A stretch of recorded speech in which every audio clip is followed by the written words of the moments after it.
Thank you so very much. All right, I'm going to mark the plea agreement as court's exhibit.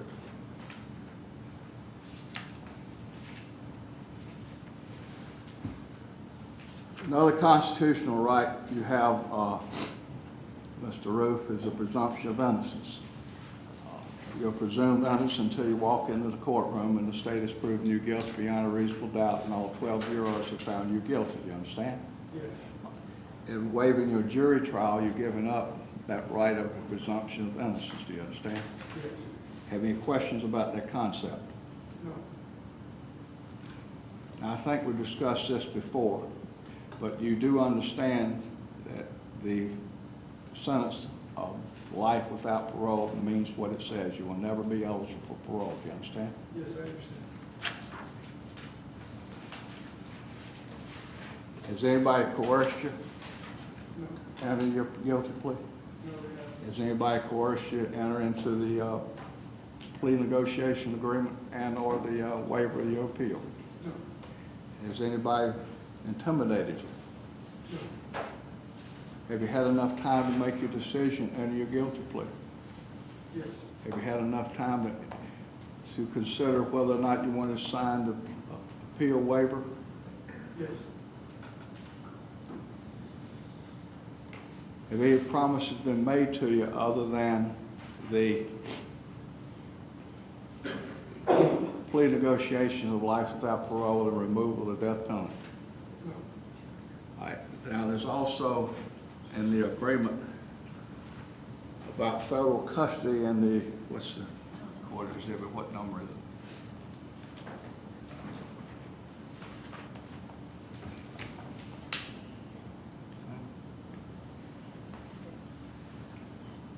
It's not in there? Custody.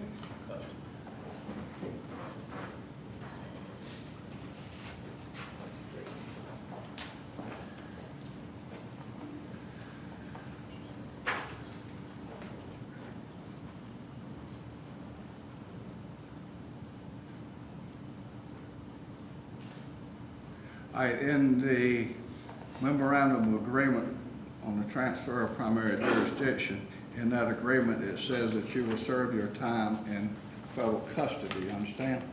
Yes. And you signed it, is that correct? Yes, I did.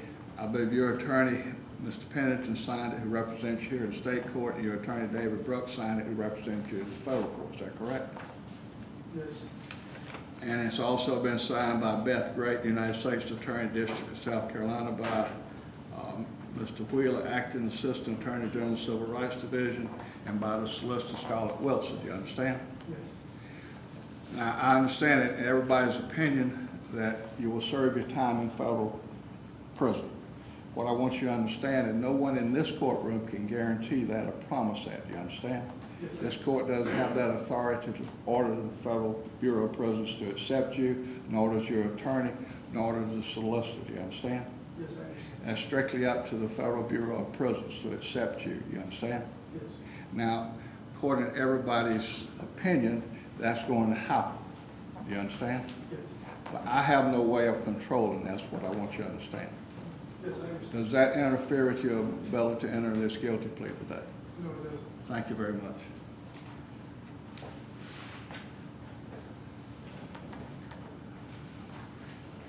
Are you entering this guilty plea of your own free will and accord? Yes. Have you understood all my questions? Yes. Have you answered them truthfully and correctly? Yes. Do you have any question when asked the court or your attorney about anything that I have asked you up until this time? No. All right. All right, the following questions, Mr. Roof, apply only to your state attorneys, okay? Mr. Pennington, Mr. McGuire, Ms. Norris, not to any attorneys represented you in the federal case, you understand? Yes. Are you satisfied with your attorneys that have advised you and represented you in this case? Yes. Have you talked with your attorneys often and for as long as you feel necessary for them to properly represent you? Yes, I have. Do you need more time to talk to your attorneys? No. Have you understood your talks with your attorneys? Yes. Have your lawyers done everything where you feel that they should have done? Yes. Is there anything that they have done that you feel that they should not have done? No. Are you completely satisfied with your lawyer's services? Yes. Do you have any complaint you want to make about your lawyers in any manner whatsoever? No.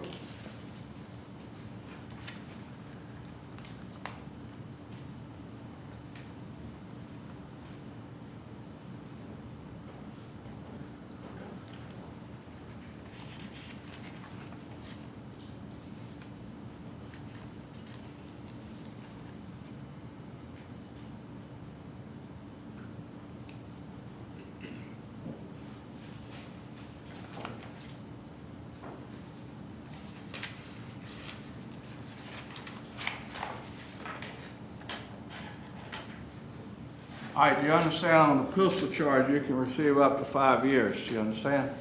However, under the interpretation of statute in the South Carolina case, the court will not sentence you because the life sentence will cover that time period. Do you understand? Yes, I understand. Okay. Thank you very much.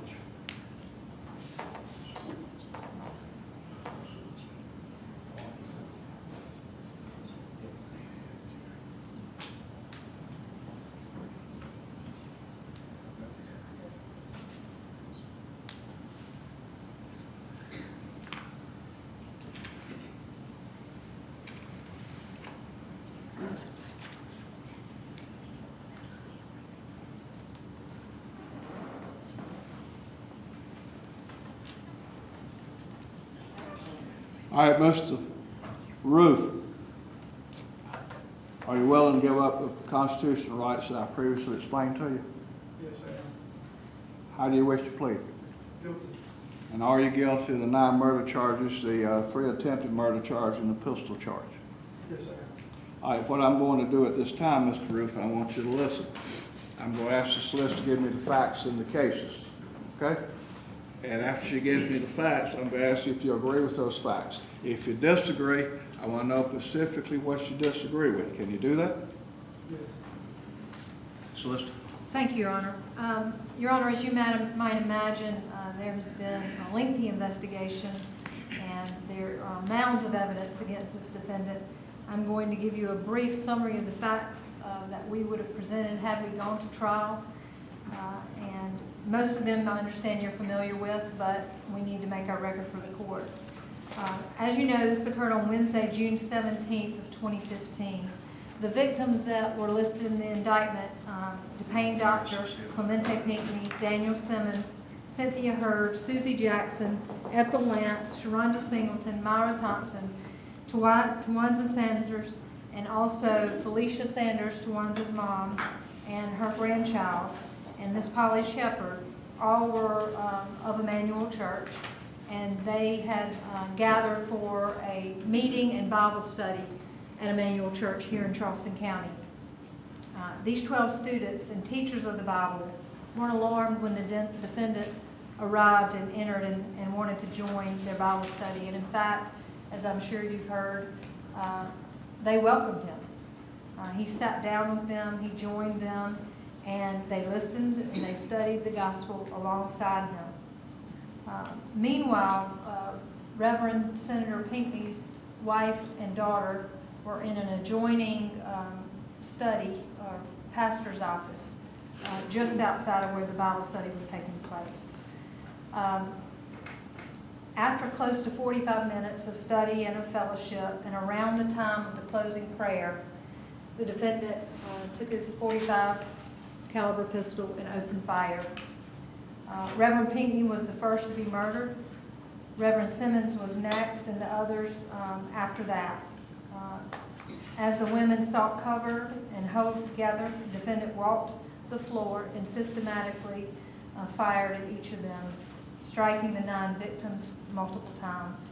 As he walked around in the fellowship hall, shooting these innocent people, Tawanza Sanders tried to reason with him, telling him that they meant him no harm and that they didn't mean to cause him any difficulty. He made a number of racist statements in the fellowship hall and continued to shoot and killed Tawanza Sanders along with the others. Miraculously, somehow, Felicia Sanders and her grandchild and Polly Shepard were not struck by gunfire. Immediately, Your Honor, a manhunt was led by Chief Mullen of the Charleston Police Department and Chief Keel with SLED. Their departments worked together, and the FBI became involved immediately as well. And this was truly a joint investigation by those agencies, SLED, CPD, the FBI, and then on into North Carolina with agencies there. The defendant was apprehended the next day in North Carolina. He gave a knowing and voluntary confession to FBI agents who did a remarkable job of interviewing him. In addition, CPD, with the help of Miss Althea Latham, who worked at the Mother Emanuel Church, they recovered a video that showed the defendant entering and leaving the church that night. The investigation continued, and it revealed that the defendant had planned this attack for months, and that his planning including research of Mother Emanuel AME, scouting trips to Charleston, and that his plan was to kill specifically innocent African Americans, and his hope was to start a race war. As I mentioned, Your Honor, there are mountains of evidence against the defendant, written confessions, a verbal confession, and these would have been the facts that we presented had we gone to trial. Okay, thank you, Solicitor. Mr. Roof, do you agree with those facts? May I have the court's indulgence? Yes, sir.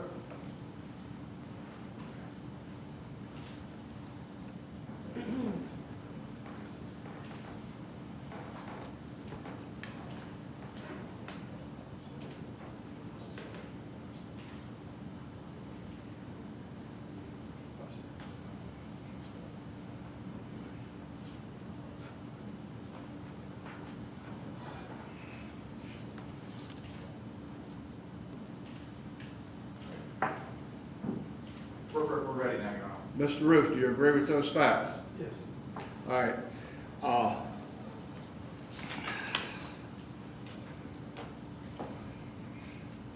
I find that Mr. Roof's a freely voluntary, knowingly and intelligently made the decision to plead guilty to his licensed attorney. All elements of the charge has been met. There's two areas that I may have slipped my mind and not gone over. I want to go over very briefly. Mr. Pennant, has Mr. Roof had access to all the discovery materials and evidence against him in this case? Yes, he has, Your Honor. Mr. Roof, do you agree with that? Yes. And the plea negotiations, there's been plea negotiations, I think I referred to them when we first started. Has there been any other negotiations, Solicitor? Other than None. withdrawing the death penalty and entering the plea to gave to life? No, Your Honor, and in fact, there is a paragraph in the plea agreement that explicitly states that is the entire agreement. Have we marked the plea agreement? I have filed it with the clerk, and I've sent you a copy, so it should be public. It's marked. Okay, I think I marked this court's decision.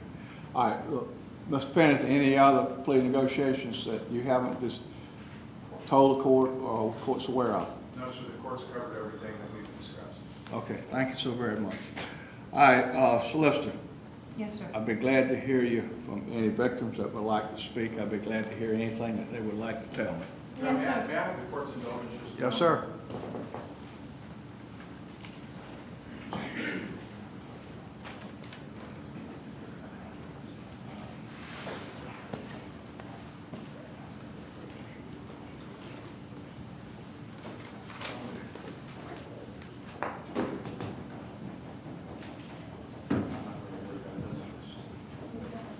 May I have your question? Yeah.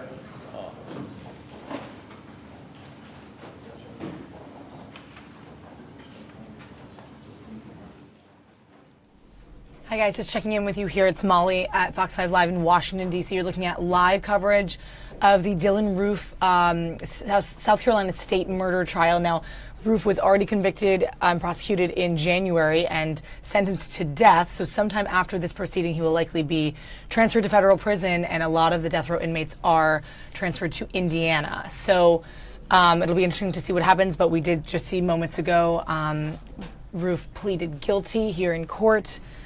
Continue to watch these proceedings. We'll try to keep it as long as we have this feed for you. Thanks for watching.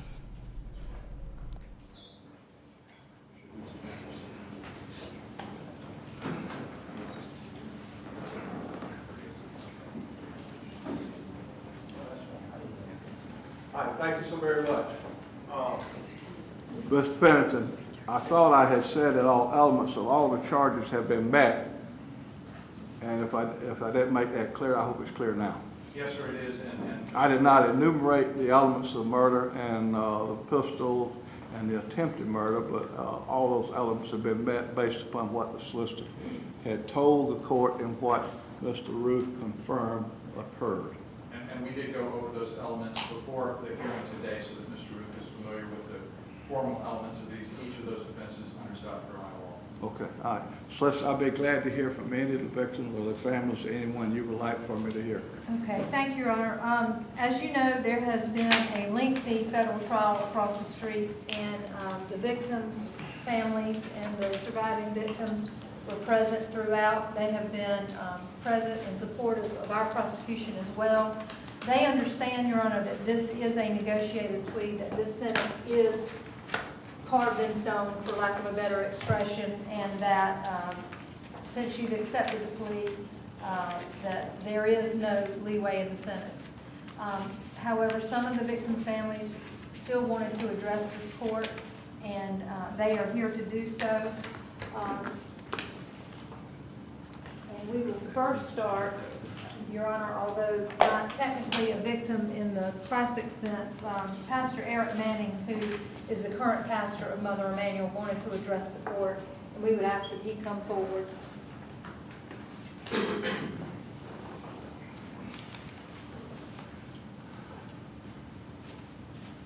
Yes, sir, I'll be glad to hear you. Good afternoon, Your Honor. If it may be okay to turn my cell phone on to read the statement. It's on. I'm sorry? My cell phone, just turn it on. Is it all right? Yeah, that's fine. All right, wonderful. I also, as well, have a statement from Bishop Samuel Lawrence Green Sr., the presiding prelate of the 7th Episcopal District. Your Honor, you have heard the families and from the families and the impact of the horrific activity that took place on June 17th, 2015.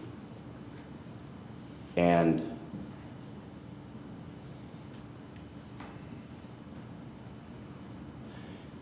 even now, as we stand before this court,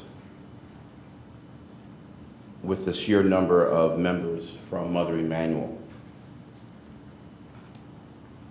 Mother Emanuel has been a place where several of the victims' families and survivors have come together to pray together, to worship together. The church within the African American community is and has been and continues to be a cornerstone within the community, and for almost 200 years, Mother Emanuel has done that. It's been a place where several of the family members have deep roots, where they have come together on numerous occasions to worship and to praise God. The impact to Mother Emanuel has been far-reaching. We visit the crime scene every day. We worship in the place where 9 lives were taken and 5 survivors' lives were changed forever, where hatred and evil tried to take out and snub out the light of Christ. The impact to the families, to the survivors, and to the church has been felt throughout the entire congregation. Many worshipers are still having challenges coming to worship at Mother Emanuel.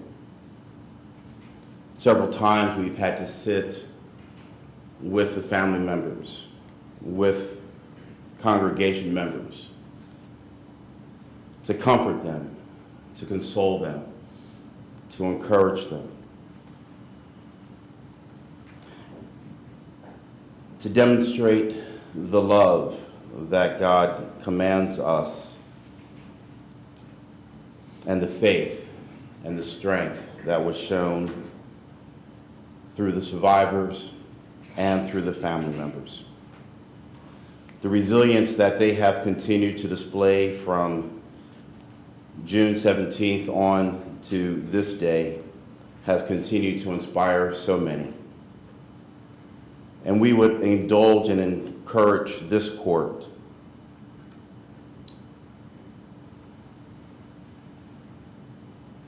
to just remember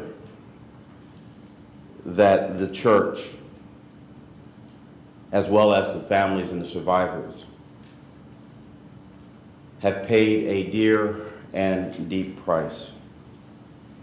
But nevertheless, the resiliency which has been shown will continue to inspire not only the church members, not only the survivors, not only the families, but we would pray the entire state, country, and world.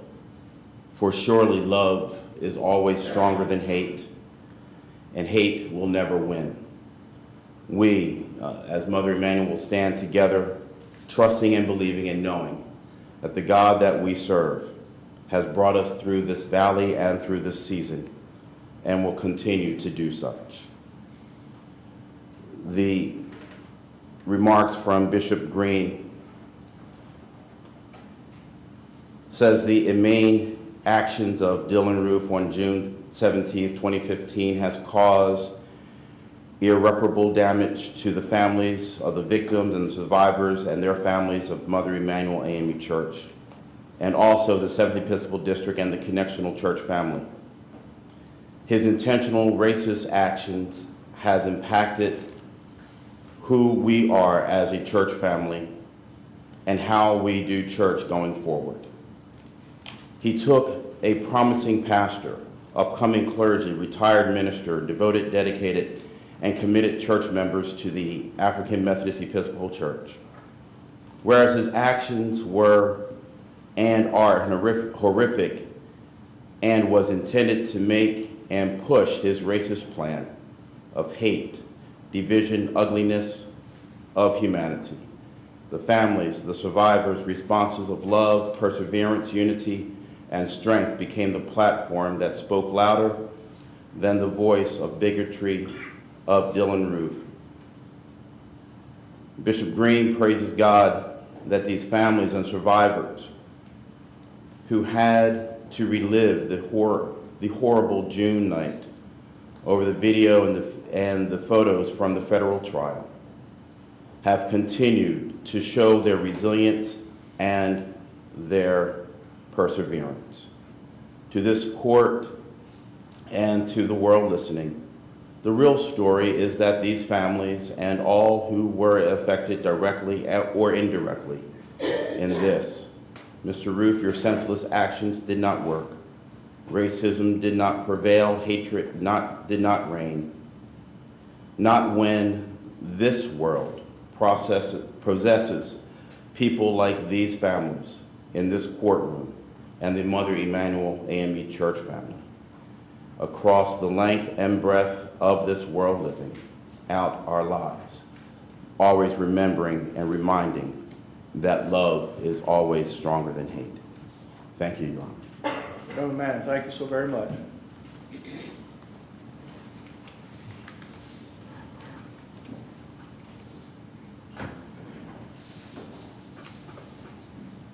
Senator Malloy is here on behalf of Reverend Senator Clemente Pinckney's family, and I believe would like to address the court. Yes, sir. May it please the court, Your Honor. Yes, sir. Your Honor, I'm Gerald Malloy. I'm a practicing lawyer. Been practicing more than 25 years, and I serve in the Senate, where I serve with Senator Pinckney. I've been in a courtroom like this many times, and I find this very challenging. Mrs. Pinckney is not here today along with her children, but she wanted me to speak on behalf of the family and to let the court know who Clemente Pinckney was. First of all, she would have us know that he loved people. He loved to serve people. He loved helping people. Didn't matter where or who you were or where you came from, he extended a helping hand and an open heart to people from all walks of life. Had Clemente Pinckney been living, he'd be number 12 in the Senate in South Carolina of 46.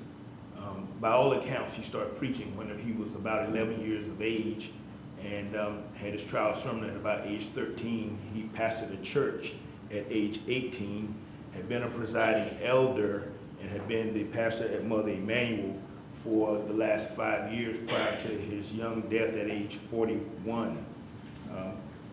She had a statement that she wanted us to say, is that all things work together for good for those who love God, to those who are called according to his purpose. We humbly ask that you all continue to be with us, yet, lest we forget. We should remember our important roles in this life, as Clem would say, and in preparation for the next. But also never forget that we all are part of a grander and more perfect plan in which we give to Caesar what is Caesar's and to God what is God's. Our worldly justice is delivered here today and in the federal court verdict and sentencing. We thank all of those that have labored to understand, present, and ensure justice is served and preserved for all time and for all reasons it is needed. It is our hope that everyone finds peace. Today, Representative Mr. Pinckney is also Mr. John Pinckney, Mr. Pinckney's father, and Miss Mervyn. Reverend Pinckney leaves a family, a wife, 2 children, two brothers, a sister. He leaves his church family and his Senate family and a state and nation that mourns for his loss and cries for his leadership. It is our hope that we pray God's blessings on the defendant's family and all the families impacted by this tragedy, and particularly all the victims' families. God bless you. Thank you, sir. Your Honor, next is Mr. Graham, who is Cynthia Graham Hurd's brother. Is it Melvin or Malcolm? Melvin. Melvin, okay. My name is Melvin L. Graham Jr. I'm Cynthia Graham Hurd's brother. I just want to take this moment to say that since the beginning of my sister's death, our family has tried to be her voice. We've tried to speak for her, uphold her, and fight for her. And I would say on behalf of my family that we're glad that this saga is over. My family has allowed me to speak for them, and I just wanted to say just a few words. My sister speak for herself at the conclusion. My sister was at the Bible study, studying the sower of seeds. And they say Christ taught things in a simple way that people could understand. The sower dropped seeds on stone, and the birds devoured it and took it away. That's the defendant. The seeds fell on ground that had little earth. But when the sun came, it withered away because it had not much root, faith. I've seen that happen. Some of the seeds fell among thorns and were choked. Right now, Your Honor, myself and my family feel like we're in the midst of thorns and weeds. This situation has tested our faith in every way possible, but I'm glad to say that we're still holding on. Some of the seeds fell on good earth and sprang forth fruit, 30, 40-fold. I call those the Emmanuel now. Since this tragedy, they have beared fruit. Even though they're not with us, they gave their lives, and they're bearing fruit to this community, to this city, and to this nation. Because after the Emmanuel now, maybe I wasn't listening before, but I'm listening now. I hear families of other tragedies say those words that become so famous now. I forgive you. Never heard it before. Maybe they were being said before and I didn't hear it, but I hear it now. I forgive you. And I'm hoping and praying that this feeling of love and forgiveness will continue throughout this city and this state.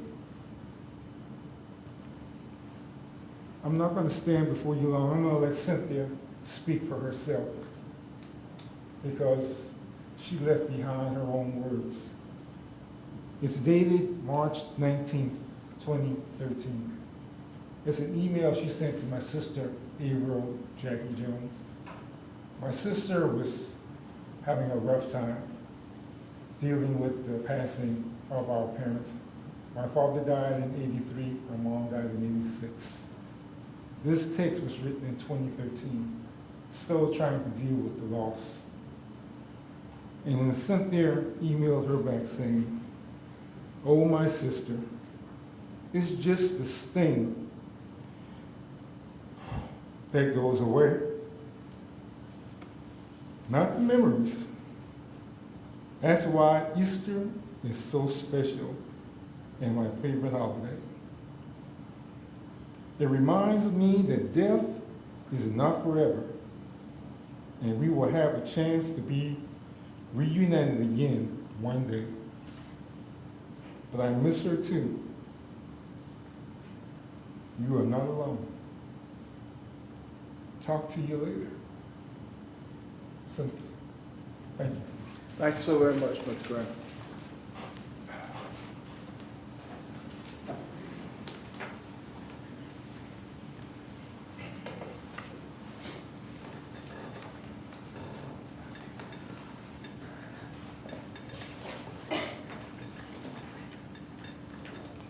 I'm Blondell Coakley Gadsden, sister of Myra Thompson. I come before you today to thank the court for everything that has been done on behalf of the families of the Emanuel Nine, to thank the South Carolina court for working along with the federal court system so that we could reach this milestone and getting closer to finalizing this trial, or the trial for Dylann Roof. My family and the other families have gone through a tremendous amount of hurt and despair, but we can a little ray of sunshine the closer we get to finalizing this trial. I also want to say thank you to the team of attorneys who have worked to get us to this point. But most importantly, I want to say again to Dylann Roof that even though we're at a point where death has been the sentence for him, my heart still goes out to him in hopes that he would repent to save himself from himself. I can't think of anything worse that he could do at this point than to not accept Christ and try to make his days on this earth a little bit more peaceful. So I come here today not to do anything more than to thank the court system, and on behalf of my family say that we are pleased with everything that has been done, and thank you. Thank you very much.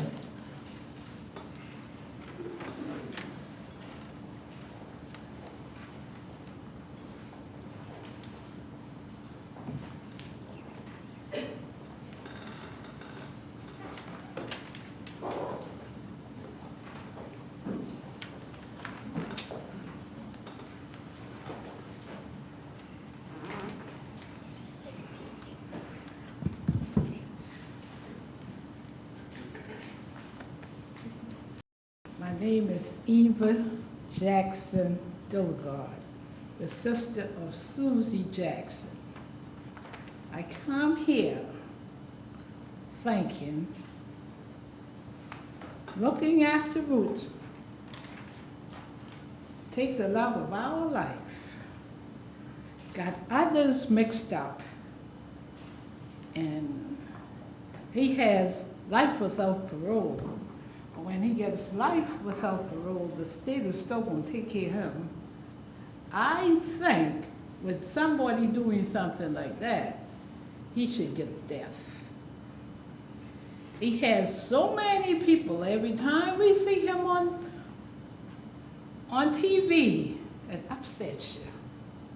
So if he can go into church and kill 9 people, how he is here, going to be here with life without parole. I really think if you have to do it again, I think he should have death. If 9 people is dead, plus their family are miserable from missing them, then we don't need to look after his face on TV every time they want to talk about him. I'm very sorry, I'm a child of God, but he hurt the entire family. Thank you, ma'am. Your Honor, I believe that that concludes, there is one other victim who would like to address the court, if she could come forward.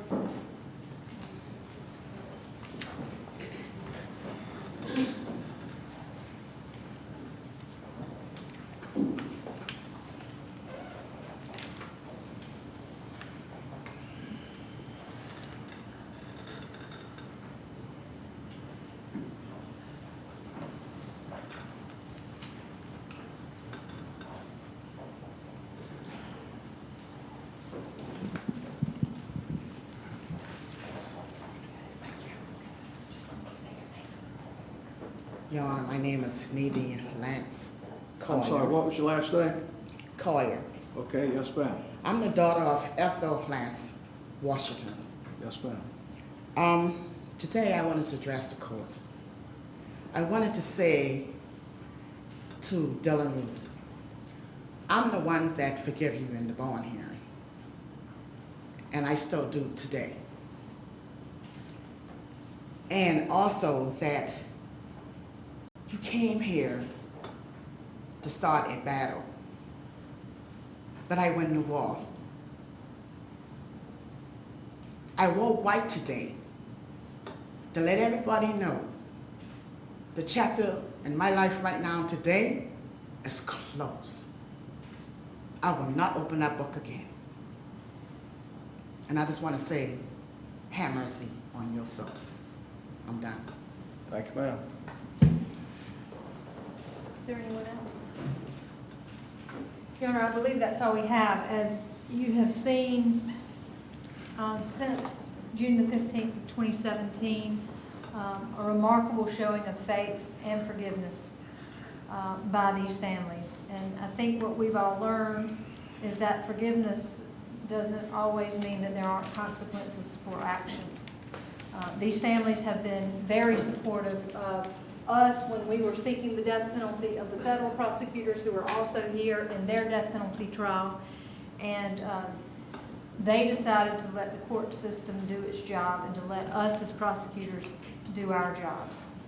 We have explained to the families in writing and in meetings and over at the federal trial that we believe that this is the surest way to see that Dylann Roof is executed.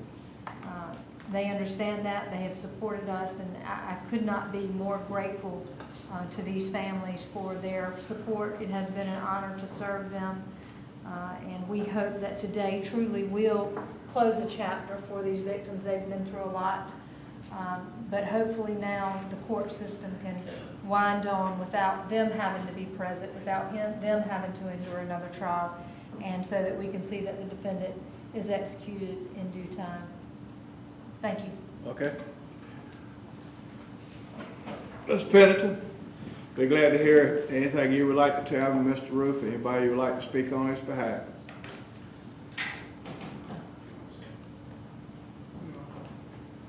I don't believe that Mr. Roof has anything to say, Your Honor. I did attend the federal trial, and I've had occasion to speak with his mother, who is not present here today because of health reasons. She fell ill attempting to attend the proceedings across the street. She has expressed to me her love of her son and her heartbreak over the events that have occurred here and the heartbreak over the loss of the families. I think that feeling is echoed by his grandparents who were present in the courtroom and those Does grandparents want to address the court? I'd be glad to hear them if they have anything to say. I'll ask them again, Your Honor, but my sense is, I discussed this previously, and my sense is that they did not, they felt, I think, that words cannot express, that the words are sort of unable to express their depth of feeling. there is certainly an awareness of this tremendous loss to this community, and they were certainly aware of it and feeling it.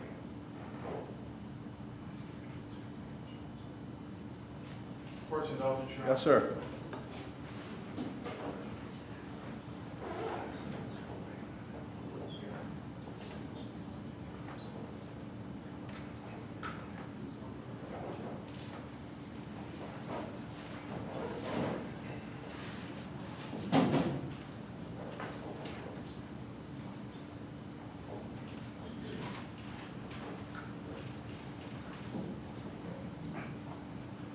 Your Honor, this is Dylann's grandfather, Joe Roof of Columbia, who I believe you have known as a member of the South Carolina Bar. Yes, sir, Mr. Roof. Be glad to hear you. Thank you, Your Honor, for allowing me to speak. I apologize for my raspy voice, but I had some unfortunate surgery some years back that left me kind of worse off. But in any event, I want everyone to understand that nothing is all bad, and Dylann is not all bad. I taught a Sunday school class some years back, and I never will forget the response to it, because everyone said, and I entitled my little presentation, "The Devil is Real." And everyone who was there in the class of about 40 or 50 people, mostly in their 80s at that time, where I am today, they appreciate the fact that good people do bad things, bad people do good things.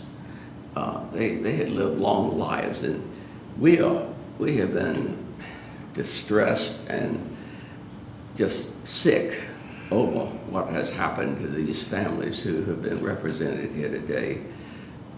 Lucy, my wife, and I have them in our prayers every night, every meal. It's all we can do. It's the only thing we could do, and we have tried very hard to be aware and sensitive to their problems, and there's no way we can ever feel what they've felt and what they've lost, just as no one can understand what we've been through. It has been it's been a situation where I've never thought it could happen, anything like this. Never. I'll get back to Dylann for just a minute. Dylann and I are grandfather, grandson. We had fun in those roles. We did things together. We talked, we studied. What happened here, I will never understand. I will go to my grave not understanding what happened. Only I know that I've lost a grandson that I love very much.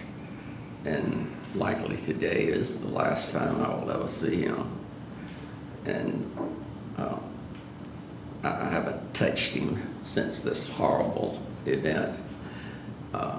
And I'm just aching to hold him and hug him as I did when he was a tot. But we've tried to be supportive of his counsel and the prosecutors, and I have to say that the system, which I worked in almost 60 years now and believe in, seems to have worked as it should have worked. To my unprofessional in this area experiences, I'd like to say more, but I just want to say loudly and repeatedly and constantly, we're sorry. We're just as sorry as we can be that this has happened. We regret it. It's ruined lives, and I cannot put those back together. So I'm sorry it happened, and I'm not the kind of lawyer who makes long speeches. I'm a real estate lawyer. Mr. Roof, you probably don't remember this, but when I was in law school quite a few years ago, I was the law clerk for Calif and Jane Bratton in King Homes. who was in the real estate end of it. I think King finally left the firm and went to work for Lawyers Title. And I'm sure you won't remember it, but King Holmes was involved in some real estate transaction with you and drugged me over to your office one day, and I met you many years ago. And I think you're a fine gentleman, a good lawyer. And I'm awful sorry for the hurt and embarrassment that you have gone through, and primarily for the loss of your grandson. But thank you so very much for being here. Thank you, Your Honor. Okay. All right, anything else from No, sir, not at this Mr. time. Roof? No, sir, I don't believe so. Okay. All right, I would also like to say to the victims, I'm awful sorry for your loss. It's a tremendous loss. It's a tremendous loss to the community. And there's just no way to explain it. I don't think anybody can explain it, why it happened, or but it did happen. And Mr. Roof is going to be sentenced accordingly here in state court as well as in federal court. And I do hope that that today will put an end to or at least put some closures where you can start suffering or get over the suffering and you're grieving and move on. If you can move on, I don't think you ever get over something like this. You just sort of don't think about it and move on in life. But I'm awful sorry for the victim's loss. It's a real tragedy. It's a tragedy to the community. And I wish I could sit here and say, hey, I know why it happened, but I don't. I don't think anybody knows why. I know the news media, every time they have a crime, first thing they want to know is why. Well, if it was the same process, the same act, they may have a why, but it's not a sane act. It's a crazy act. It's a foolish act. It's crazy. But I do want to say I'm extremely sorry for the victims, and I do hope that this will bring some closure to you and your families in the future. Thank you so very much. Solicitor, anything else? No, sir.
Hey guys, it's Molly here in Washington, D.C., just checking in with you as the judge completes his final paperwork here.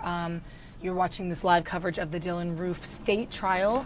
Now, a guilty plea in the state court means that unless something goes very, very unlikely in federal court, Dylann Roof is still going to be sentenced federally and go to the prison facility in Indiana where he's still on death row. This plea deal made for a deal that he could perhaps get life without parole, but it is unlikely in this case, just to give you a little background on that. So we'll wait for the final word from this judge and then bring you somewhere else. Thanks for watching, guys.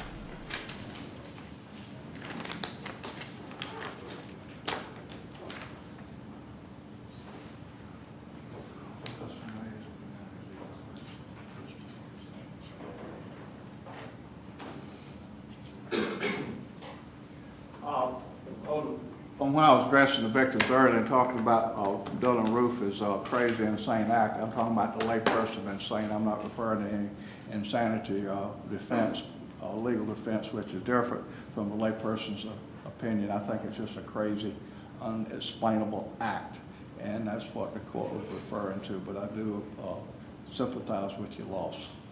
Indictment number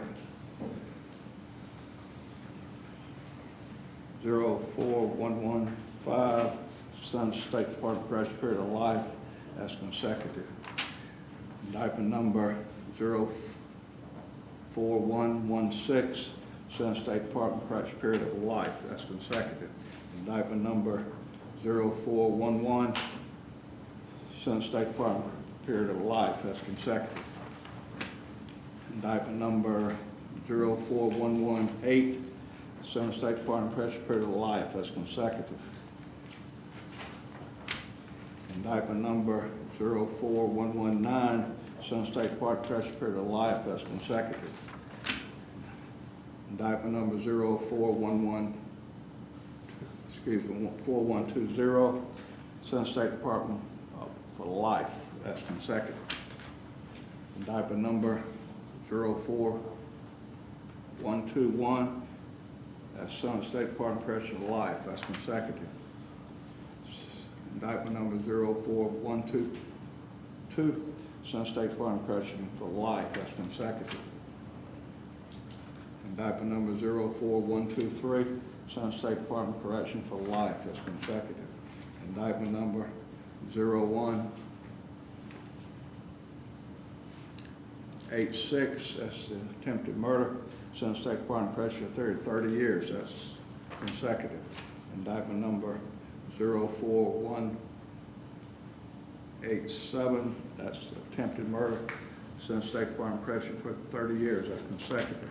Indictment number 04188, that's Sun State Department Pressure period of 30 years, that's consecutive. And the attempted gun charge, Sun State Department 0 time.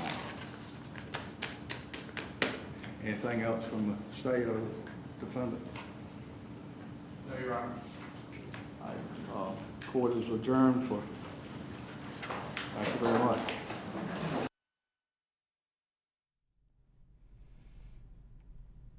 All right, guys, thanks for joining us. We're going to bring you right out of that courtroom and into a new breaking news situation over in California. This is in the San Bernardino Unified School District. Check it out right here. Some chopper footage just coming in. We don't have any sound on this, but what we do know is that there was a shooting at North Park Elementary School this morning at 10 a.m. That's California time. So 1 p.m.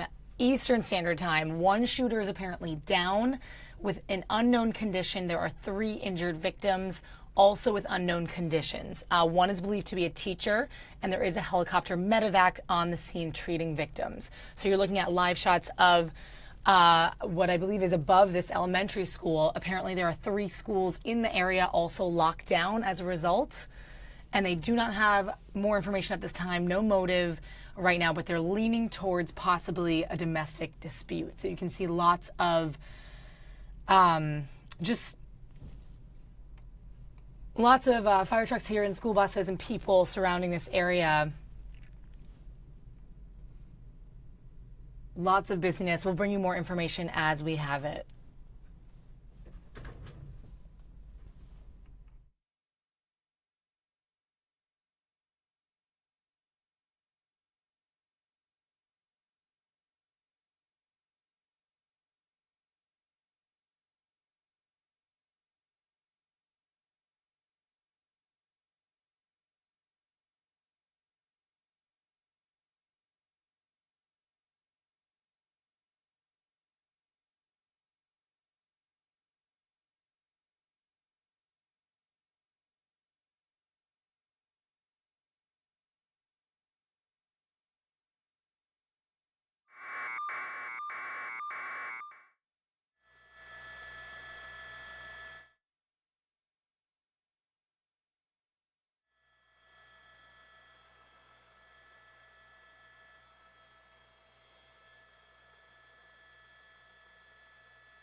I have no IFB. I can't hear him at all.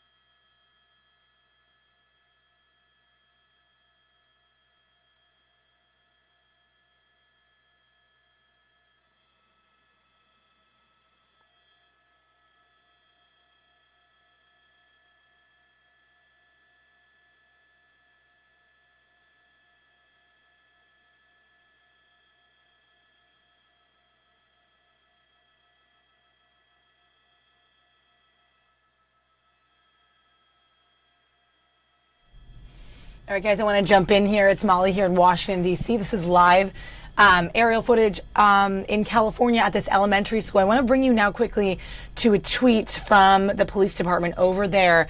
Chief Jared Bergwan says, "We believe this to be a murder-suicide. It happened in a classroom. 2 students have been transported to the hospital." So quite scary stuff tweeted from the police chief over there. Back to our aerial footage here. North Park Elementary School shooting. We believe it to be 4 victims at this point. There has been a shooter located. They think the shooter is down. That's what the police chief did say. He tweeted that it is a suspected murder-suicide. And that there are preliminary info is that there are 4 victims being treated, suspect possibly down as well. So another tweet there from the police chief. Looks like there were multiple victims. The count is sort of unsure, but it looks like 2 students have been transported to the hospital. It's an elementary school, and 4 people are victims. Possibly that includes the shooter. We don't know right now at this point. Some of the schools in the area are being locked down. You can see some of the kids gathering there at the basketball courts and outside. I'm sure following standard procedure in emergencies if there is something happen, like a report of an active shooter. And that's what we have for you right now. We'll get back to you with more information, more tweets, more information from fire and police as we have it.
matter, just slowing them in. I can't hear a thing. All right, guys, checking in with you. It's I Molly said I here can't hear a in thing but you. Washington. You're looking at raw live video from our sister station out in California of an elementary school shooting. What we know now is that we believe that 4 people have been injured, and it possibly includes the shooter as well. Police say it's all developing. This area has seen a major increase in violence, is what I'm reading. So that's also to take into consideration. But this did happen at an elementary school, and police are saying it possibly happened inside the classroom, and they believe it to be a murder-suicide. So that's what we know at this point. You see tweets right up there in your left-hand corner. I'm going to try to bring you the latest tweets from fire and police. So you're watching Fox 5 Live in Washington, bringing you live coverage of this breaking situation in California.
If you guys are just joining us, you're looking at live aerial coverage of this elementary school in San Bernardino, California, where at least 4 victims have been located after a shooter walked onto this campus. It's North Park Elementary School in San Bernardino, California. You can see kids are lining up, filing out to be transported to nearby schools for shelter.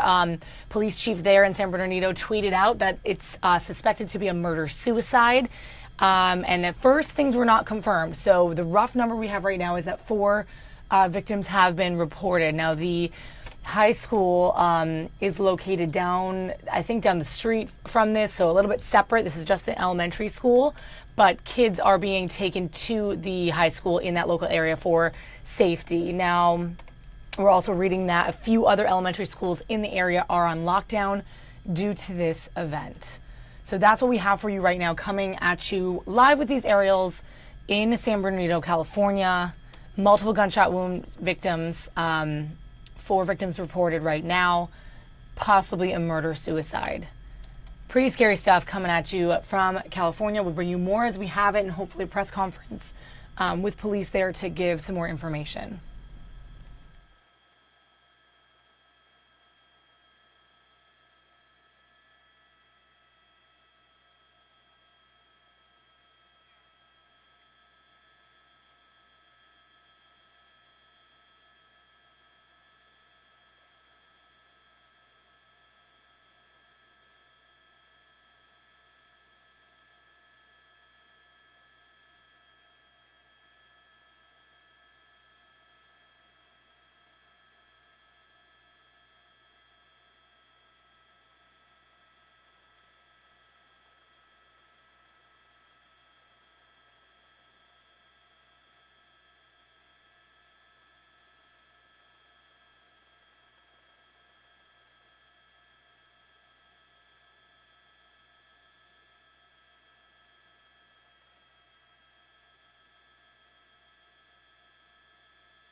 What we know right now, guys, is that 2 adults have been found dead in a classroom and 2 students are in unknown condition after a shooter walked into this elementary school campus, North Park Elementary School in San Bernardino, California, and opened fire in what police chief says is possibly a murder-suicide. So this is all we know right now.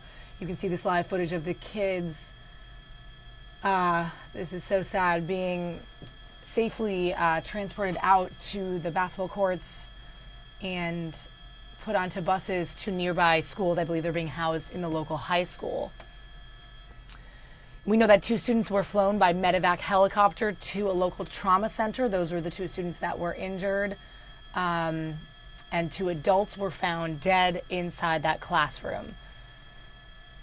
The situation is believed to be contained right now. We're hoping that there is a brief press conference on what is going on to address the media, and we will bring you as much information as we can as we have it. You're watching Fox 5 Live based out of Washington, D.C. We're bringing you this live aerial footage of this elementary school in California. Pretty scary situation here. We'll bring you more as we have it. Thanks for watching, guys.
No, we stay here.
What?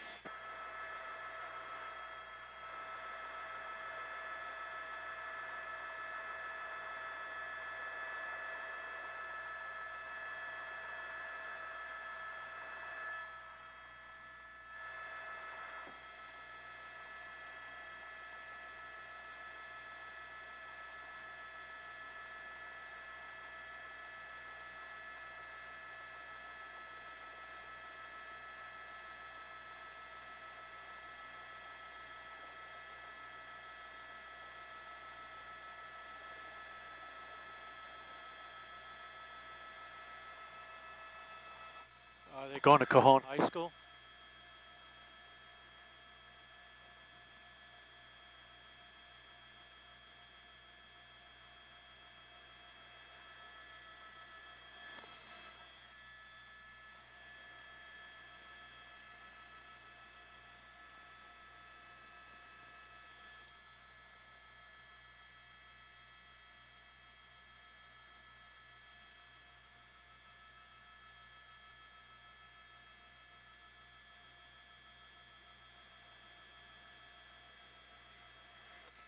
I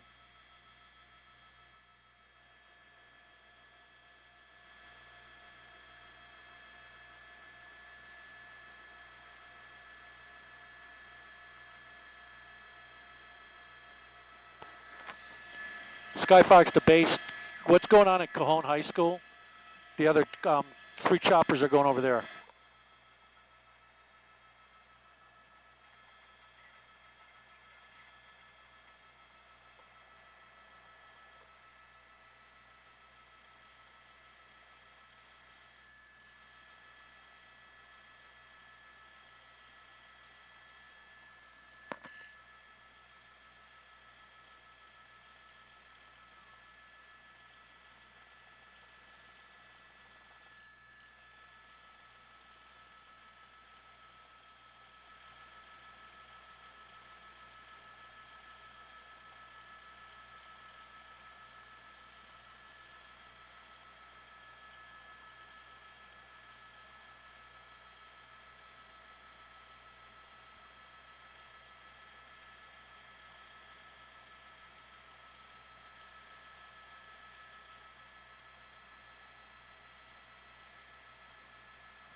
Are they all just trying to get this angle?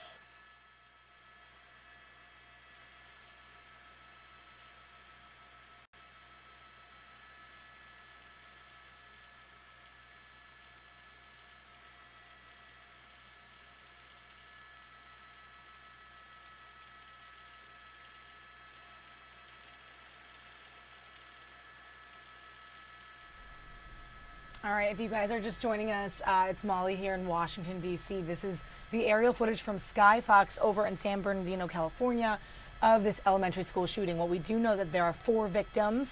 The 3rd victim is purportedly a teacher. We do not know the age of the students that were down or the grade that the teacher taught, but there was a shooting that occurred inside a classroom. There are 4 victims. 2 are believed to be dead. 2 are believed to have been transported for treatment. Now, we know that these kids are lining up here. I don't know, it looks like they're going in an orderly fashion to find some secure place. We know that they're being housed at a nearby high school, is what we've been reading. And it looks like they are having them complete certain protocol for lining up in an emergency situation on their, in their, looks like their outdoor gym or basketball court or whatever that may be. So that's what we know right now. We're getting complete updated information from our sister stations out there and other news reports in the area. So 2 adults were found dead in this classroom and 2 students are in unknown condition after a shooter walked onto this campus and went into the classroom. This happened at around 10:30 a.m. California time. So that's around 1:30 Eastern Standard Time. We're continuing to bring you relevant tweets. You can see there in the corner of your screen tweets from the police chief over there in San Bernardino, California, the police chief, Jared Bergwan. So we'll continue to bring you the updated tweets that he has if that information does change. More information coming at you when we have it.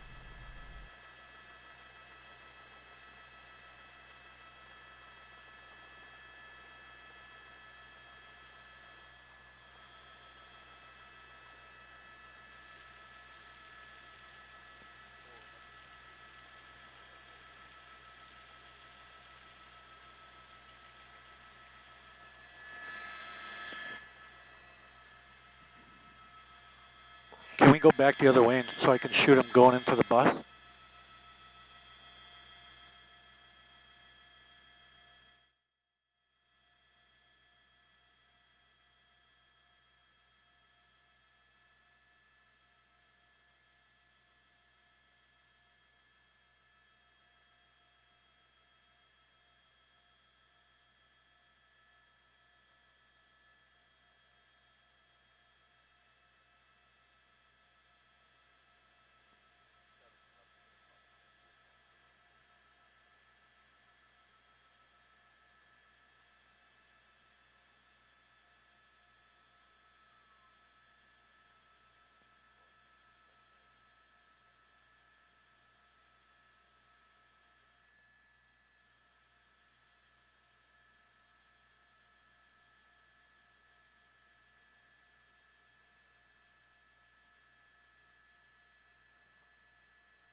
I think I'm getting your heat. Oh, no, it's good. I thought I was getting your heat. Yeah, we're good.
Are you talking to those guys at all?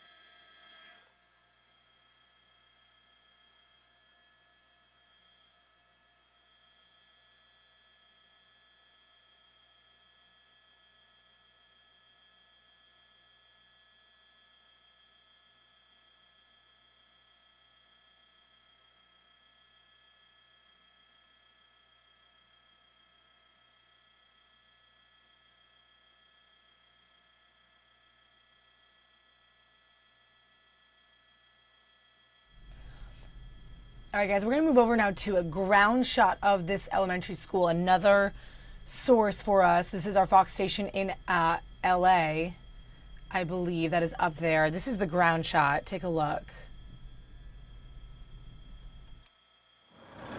1257 North Park, I think they said. That's where people are gathering for pressers. Those guys. Just a reminder, guys, everything you watch is going to be live. Raw footage, so nothing is edited. It's just all live video of what we have coming into us right now of this scene in California. Thank you guys who are watching on our YouTube stream. Thanks for chatting it up and watching our stream about live and breaking news. This is happening right now in California. Like I said earlier, and if you're just joining us, a shooter walked onto this campus at this elementary school, and apparently the shooting did occur in a classroom. We have a reporter on the scene. We're going to bring you there now.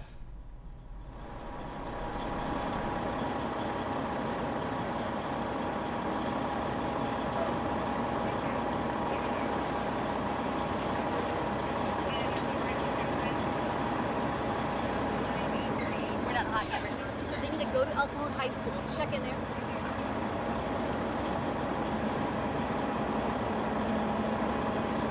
Hi, Marla. We don't actually have anyone with us right now, but just take a look at the scene around us. There's a row of school buses right over here. They're waiting to pick up many of these kids to take them to a location where parents can go at that point pick them up. If we go a little bit closer in this direction, see if we step a little bit closer, you can see some kids behind the fence. Many of them still waiting to get on these buses. We're hearing we're several blocks away from where parents can pick them up.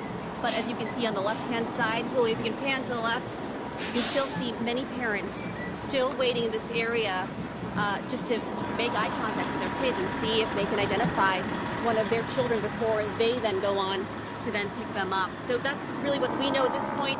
As soon as we know anything else, we'll bring you the latest. Send it back to you guys in the studio. It's coming up and down here. Somebody's gonna get hit. We don't need that. All right. Thank you. Well, how you doing? How you been? Great, great. Good. Hey, Zoreen, let's go.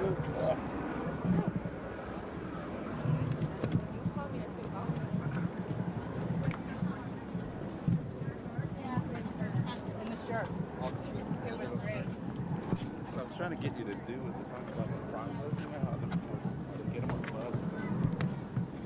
So I actually don't exactly, and Marla kind of explained it to me. She said they needed first to check in.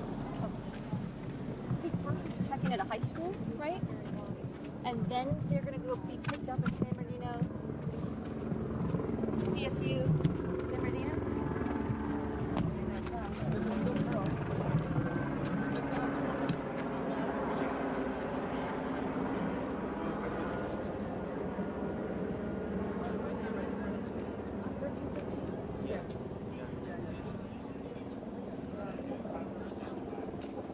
There might need some extra. That's what we were just talking about. And that's what's so sad is all these parents are like questioning.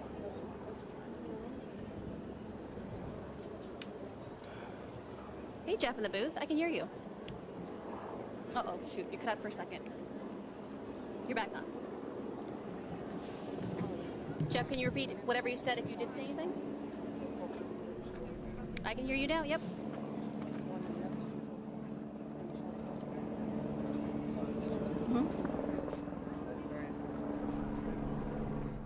Keeping you on this live feed, guys, from the ground outside this elementary school, just so we can hear little tidbits of information if we learn anything new from the reporter who is gleaning some information from policemen, the sheriff there, obviously some school members. So we'll try to keep it bouncing around with good video for you as we stay on this live feed. If you guys are just joining us, I'm Molly here in Washington, D.C. This is our aerial footage. I'm going to bring you over back to our aerials of the school there, elementary school, North Park Elementary in San Bernardino, California. Students are being bused away to a local high school where they are then allowed to be picked up. You can see up in your upper left-hand corner there that clarification tweet from San Bernardino Police just now that students are only to be released to parents at that high school. So we are finding out that information. Now we'll bring you back to the aerial view here of this school.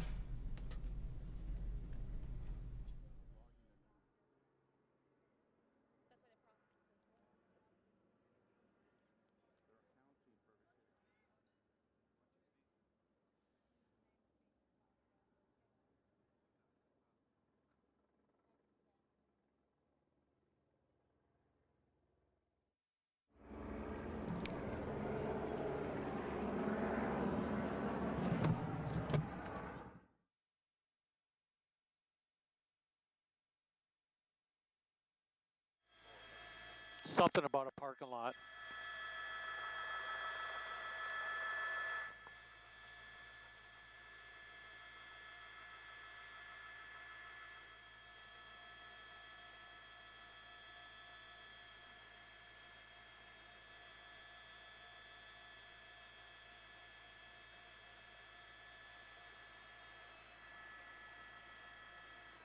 I'm not sure.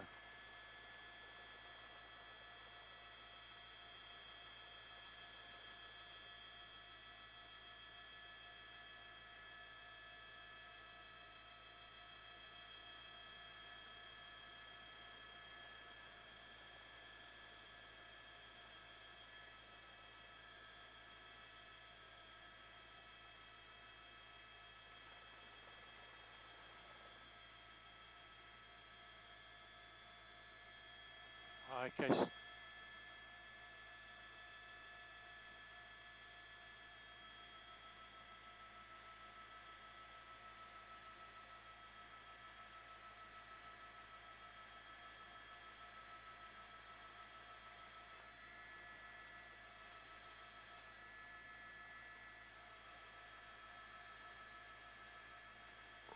This is the last of the kids. All right,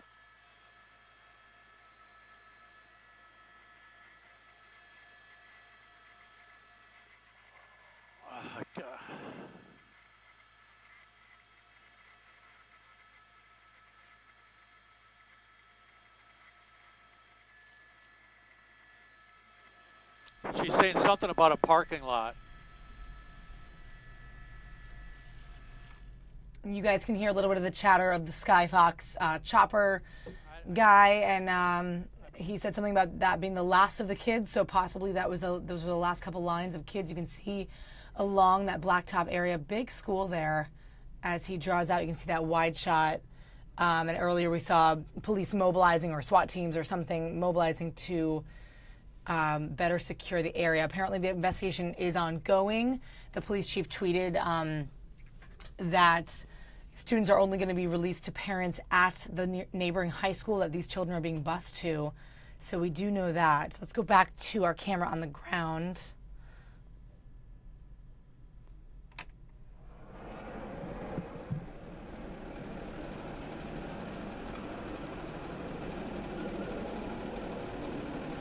Are you a parent of one of these kids? Yes, ma'am. Is your kid okay? I don't know. I saw one of them load earlier. I'm trying to see if I can set eyes on my smaller one. Bro, he's yeah, the gray was a parent. Okay, this guy's a parent too, anxiously waiting to see if his kid's okay. Are you listening? I'm You trying. could tie that into what you're talking about. You got to tie it in. You can't just like go cold. And don't repeat yourself. Like Stephanie already.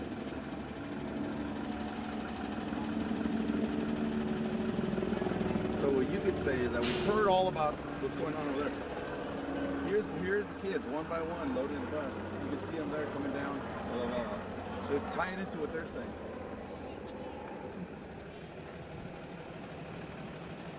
Well, they're talking about how chaotic it is. Here, it's organized No, it's chaos. what Stephanie said. She's never being heard. she's where these kids are going. In a parking lot. God, she said, oh, there's a Mercedes. Something about a Mercedes in a parking lot.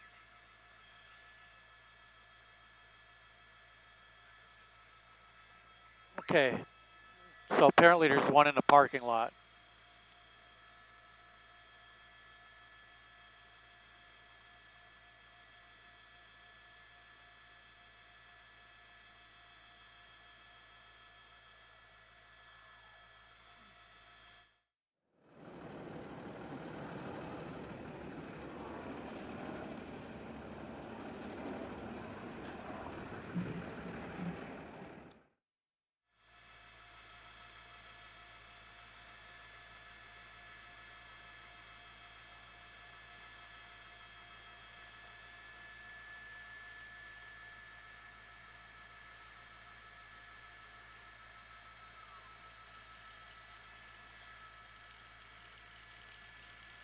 Go ahead.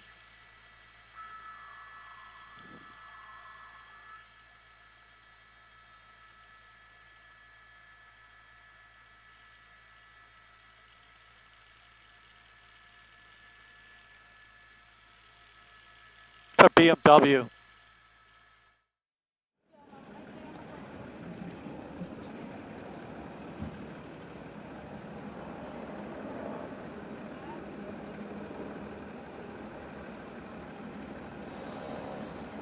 Did it appear to look like a clipboard to you? What did the sheet look like?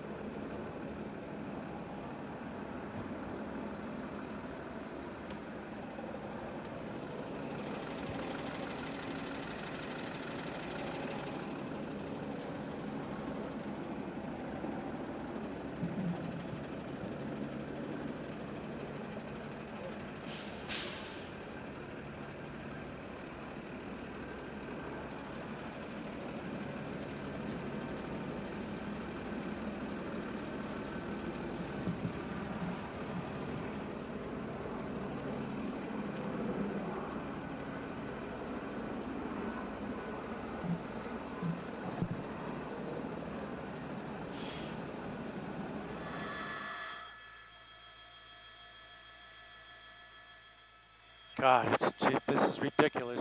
This IFE is crazy.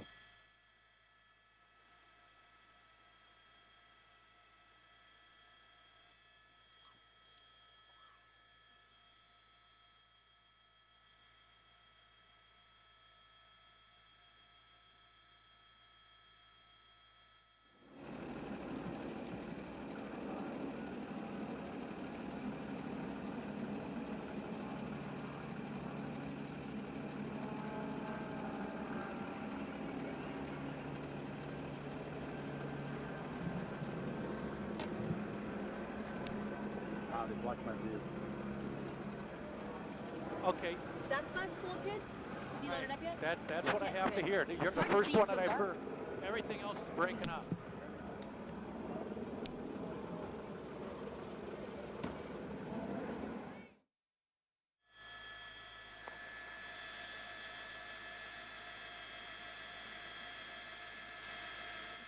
It doesn't look like a it looks like a BMW. And the cops are talking about a BMW.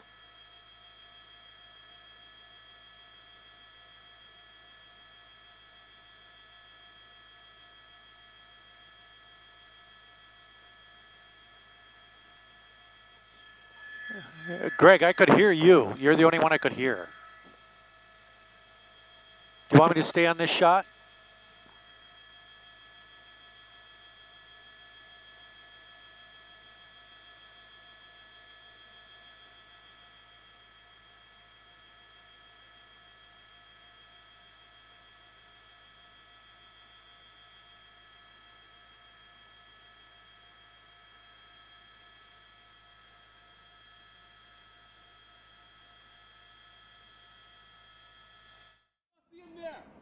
Thank you. Jaden's dad, can we talk to you? Here we go. Sorry.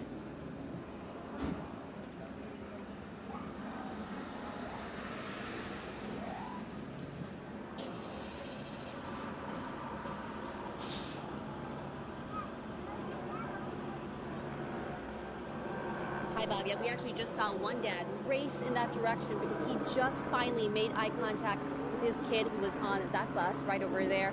So much relief pouring through him. He didn't want to stay on with us and speak to us on camera because he wanted to run and be able to meet his kid the second that bus gets to the location where it's going to right now. And here's what we're seeing from this angle. Right behind that bus is of course, and kids are being let out one by one.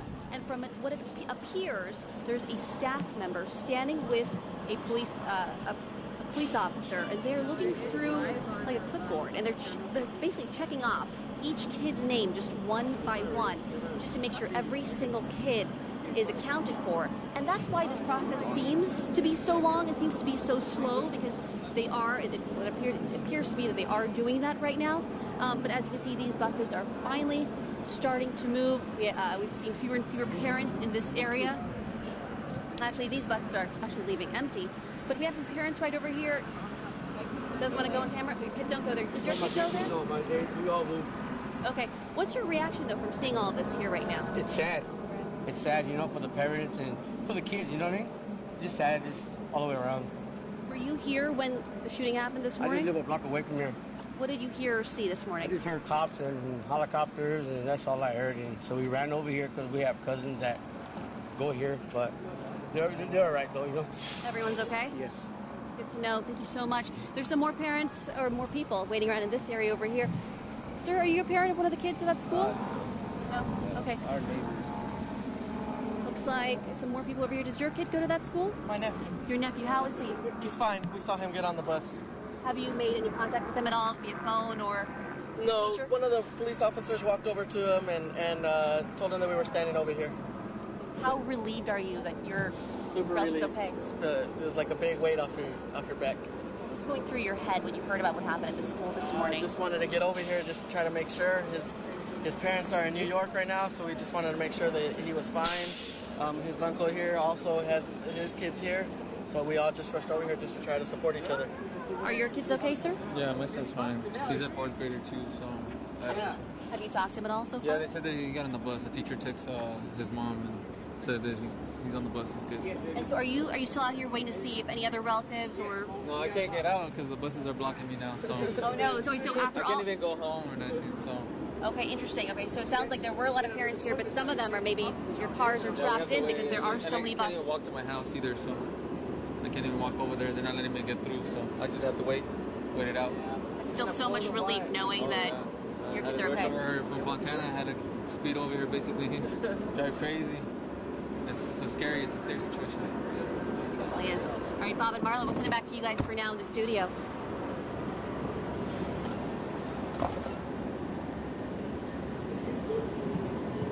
That's good. fight. He'll fight. Trying to tell What were you trying to tell me? What do you see here? What Empty do you need? buses? The kids are all gone. There were still like 5 No, like there. it was empty.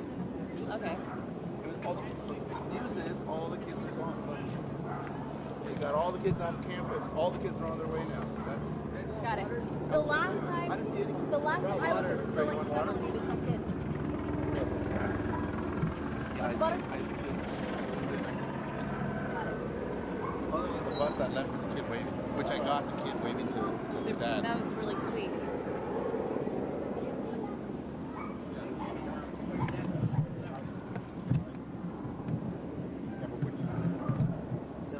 So this is pretty much a done deal here. Yeah, it is. Yeah, okay.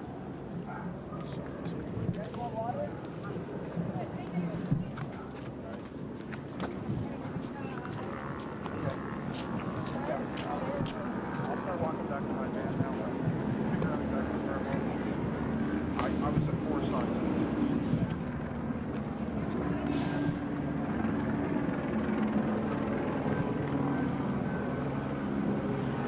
Look at my tripod.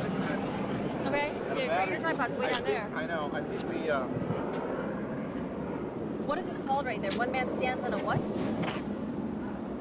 Like a electrical box. So I want to get my truck. Well, you see the command post though, so over there. Yeah. They're still active. I mean, they're still in there. So I don't know about this 12:30 event. That's just the chiefs go and the sheriff. I should call the go desk. over there. I have no idea. Yeah, it's like. Okay, I can't call the desk. Okay.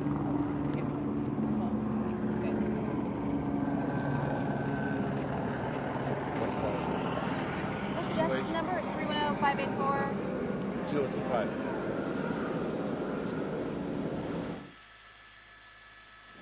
So all the buses that moved out, they're in.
I'm not hearing anything.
Yeah, they're probably going to go meet the parents. That's the whole thing in a parking lot at a school.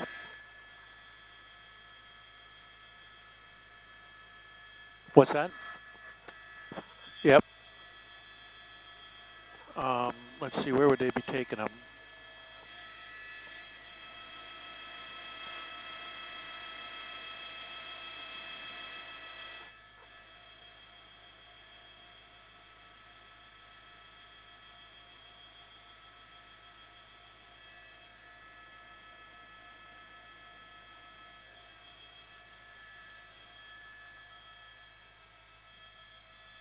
They what?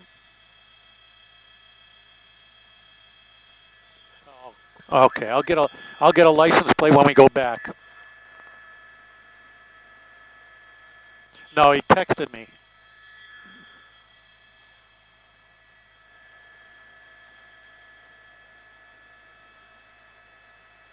Well, I thought I could almost get it from, yeah.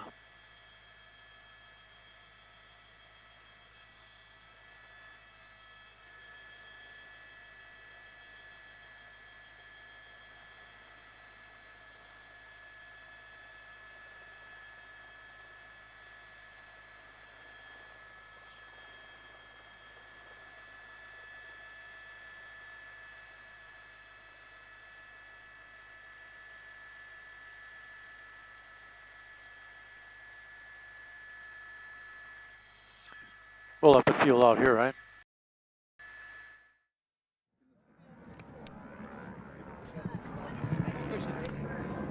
Yeah? Do we what? Oh, I think they're 12:30. I'm not sure exactly the location. They're all that way, way out there. What are you going to talk about? The fact that there are no kids here anymore. What a difference a no few buses. minutes makes. Yeah.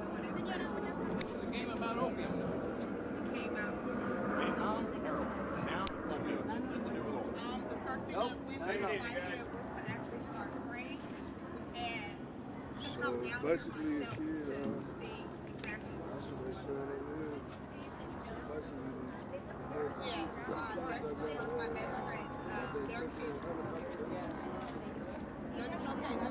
Bro, move. Not you. Somebody behind you, sorry. Watch out, Mason. Get over here.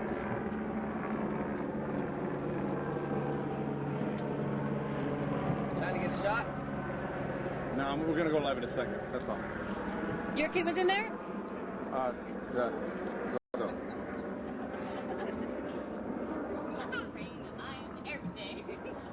Is your kid in there? You don't have a kid, though, right? Does your kid go to school here? No, he doesn't have a kid. He's with another group. Does your kid go to school here? Does your kid go to school here? She's with the same people. Oh, okay.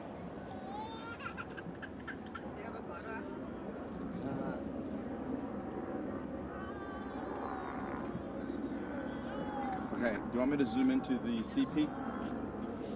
Sure. What is that tent? Is it just like a media tent? Or? Command post. Oh, Command post. but not for us. Fire, police, they're all under those tents. Now they have the task of investigating this horrific blah, blah, blah.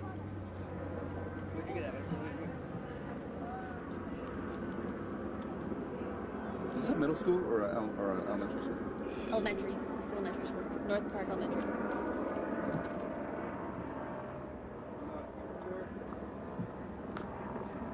You guys waiting on the live signal?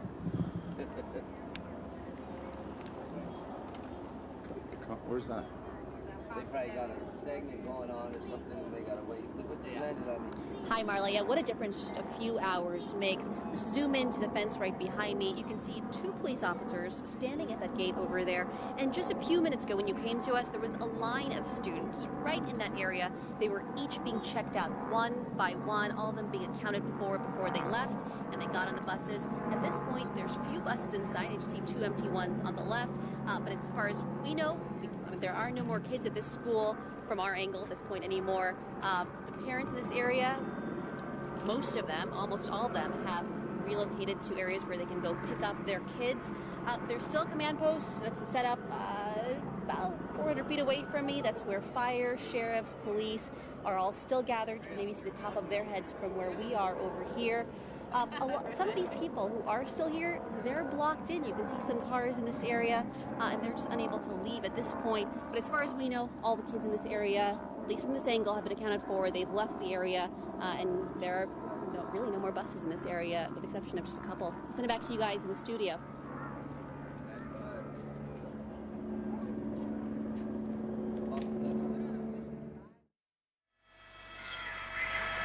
Okay, go ahead. Yeah.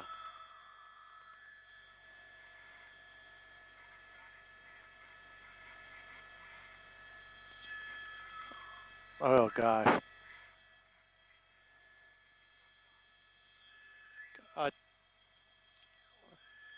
You're breaking up, Andrew. Can you say it again? Go ahead. No. Say that again.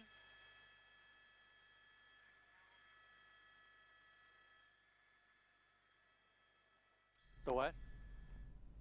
Guys, you are watching Fox 5 Live, Washington, D.C. I'm Molly Nevola here in Washington. This is our live footage, aerial coverage of this elementary school shooting. It looks like we also have a press conference coming up dealing with, to help explain what happened here and what the case is currently. We know that there are 4 victims, 2 adults we believe were shot inside a classroom, and 2, we think, possibly students taken to the hospital for treatment. So we know a total of 4. One of those may be the shooter. Police are saying it's a possible murder-suicide.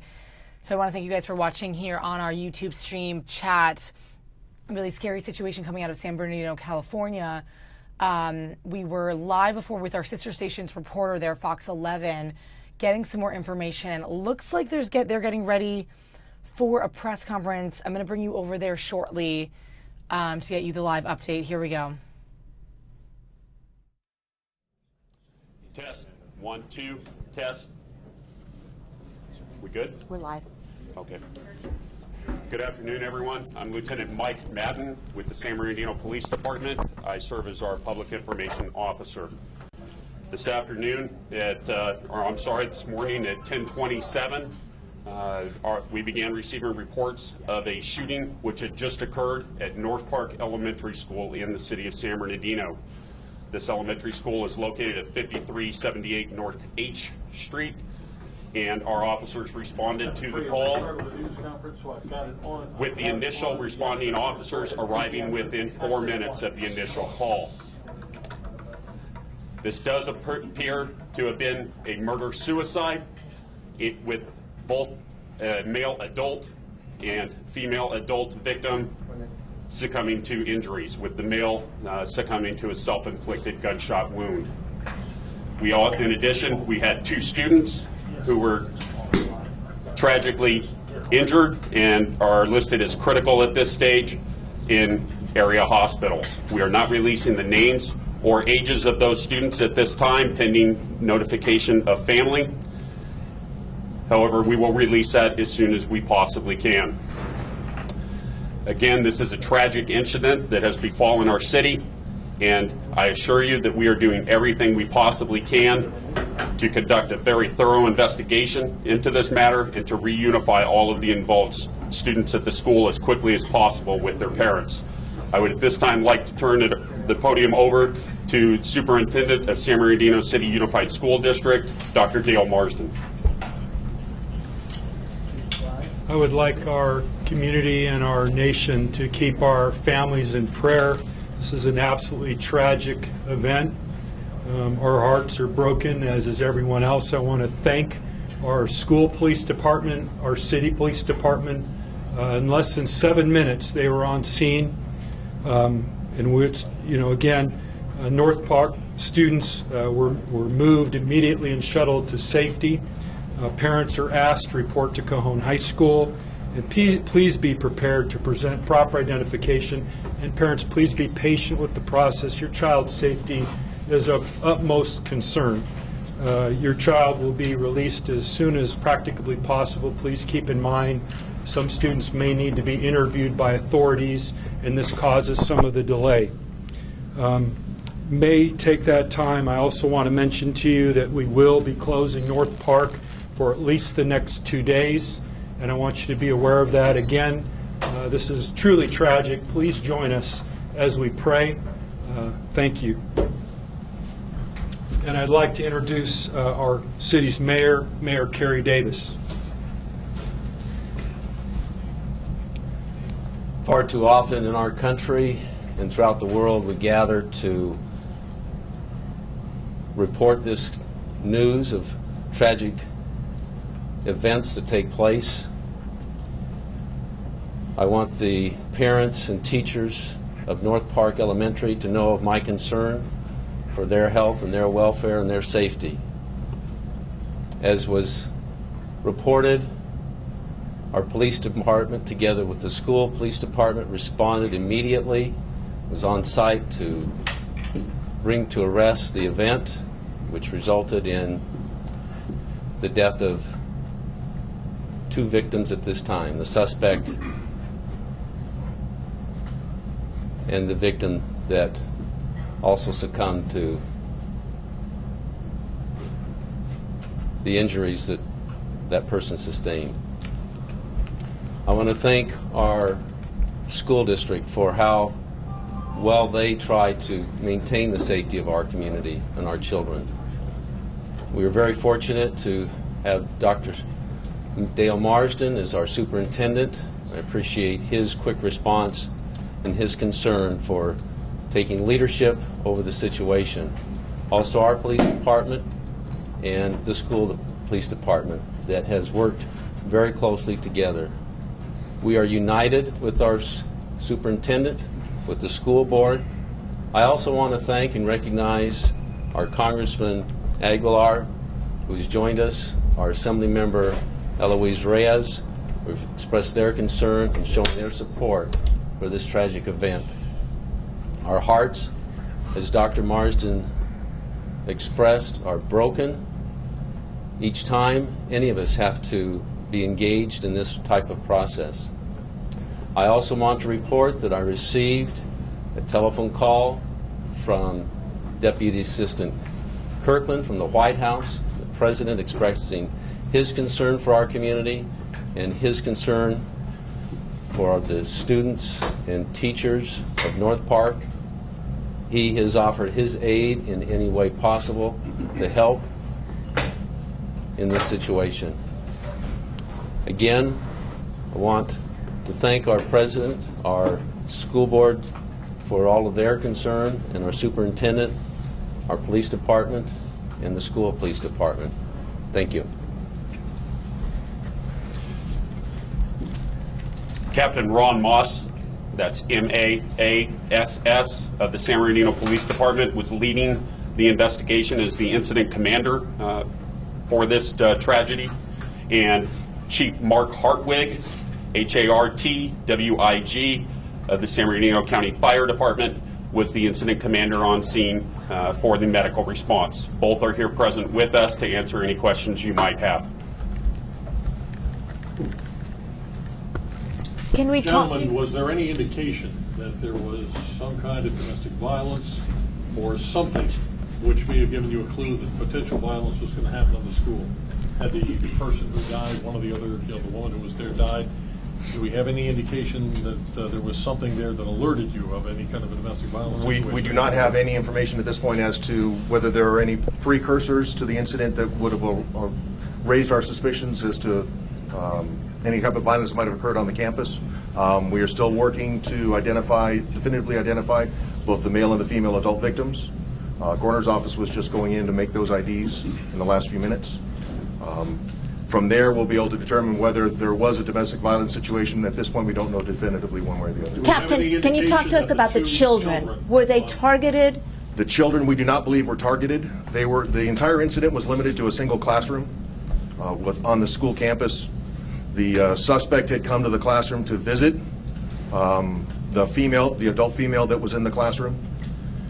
We believe the 2 children were the unfortunate recipients of injuries by being in proximity to the female at the time of the incident. Do we know how many shots were fired? We do not know for certain how many shots were fired. The children who were injured, the instructor in the classroom? Yes. Do you know what the relationship is between the 2 adults? We are working to determine that for certain. We have an idea, but we don't know for certain at this point. What grade of classroom was this? Not certain at this point. It looks like it might have been a multi-grade classroom. The children who were injured, were they gunshot victims or were they injured? They were gunshot victims, yes.